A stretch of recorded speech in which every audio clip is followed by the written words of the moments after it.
তারপর কি আছে আমাদের রেক্ট্যাঙ্গেল। এখন আমাদের প্রশ্ন আসতে পারে আমরা রেক্ট্যাঙ্গেল কিভাবে আঁকবো। একটা পারফেক্ট রেক্ট্যাঙ্গেল আঁকা অটোক্যাডের ভিতরে একদম ইজি। এখন আমি চাইলে লাইন দিয়েও রেক্ট্যাঙ্গেল আঁকতে পারি। ধরো এই 10 ফিট দিলাম, 10 fit enter, 10 fit enter, 10 fit enter, আবার উপরে যাই 10 ফিট। দেখো চারিপাশ থেকে 10 ফিট দেওয়ার পর একটা রেক্ট্যাঙ্গেল আসলো। কিন্তু এটা তো অনেক ঝামেলার বিষয়, আমি এত ঝামেলা চাচ্ছি না। তাহলে আমি কি করব? কি, আর ই সি লিখে নাও। রেক্ট্যাঙ্গেল শর্ট কমান হচ্ছে আর ই সি, রেক্ট্যাঙ্গেল। ধরার পরে আমাকে বলতেছে কি, দেখো স্ক্রিনে কিন্তু লেখা হচ্ছে যে ইয়া ফার্স্ট কর্নার পয়েন্ট সিলেক্ট করতে বলতেছে। আমি ফার্স্ট কর্নার পয়েন্ট সিলেক্ট করলাম এইখানে। এইখানে সিলেক্ট করার পর দেখো আমার এখানে লেখা উঠতেছে যে কর্নার পয়েন্ট সিলেক্ট তো করছে, এবার কত মিটার বাই কত মিটার তুমি চাচ্ছ, কত ফিট বাই কত ফিট। আমি 10 লিখলাম, 10 লেখার পর ফিট দিলাম, ফিট দেওয়ার পর আমি দিলাম কি, কমায় ক্লিক করলাম, এম এর পাশে কমা। তারপর আবার লিখলাম 10, তারপর দিলাম ফিট, আবার দিলাম কমা, তারপর দিলাম এন্টার। দেখো আসলো কিনা আমার একটা পারফেক্ট রেক্ট্যাঙ্গেল। এবার দেখো এটা একটা গ্রুপ আকারে আছে। এক বাহু সিলেক্ট করলে প্রত্যেকটা বাহুই তোমার সিলেক্ট হয়ে যাচ্ছে। এটা কিভাবে আমি কাটবো সেটা আমরা পরবর্তীতে দেখবো। এখনই এত কিছু দেখলে তোমাদের মাথা ঘুরে যাবে।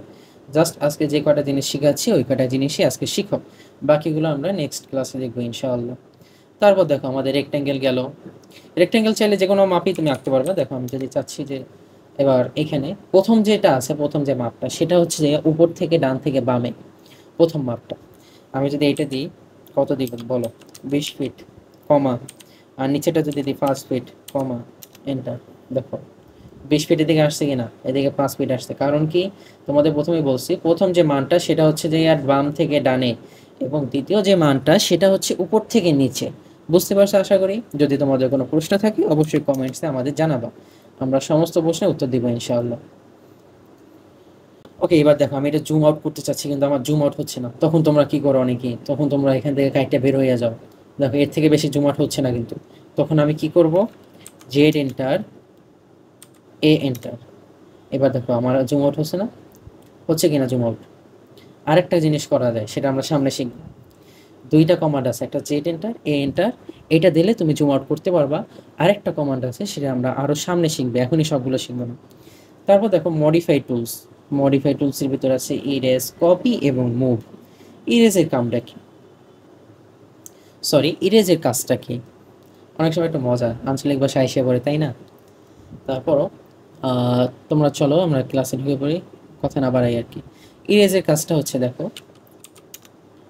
আমি জাস্ট একটা লাইন টানলাম, ঠিক আছে। ইরেজের শর্ট কমান্ড হচ্ছে ই এন্টার, সিলেক্ট করলাম কন্ট্রোল, তারপর আবার এন্টার দিলাম, শেষ।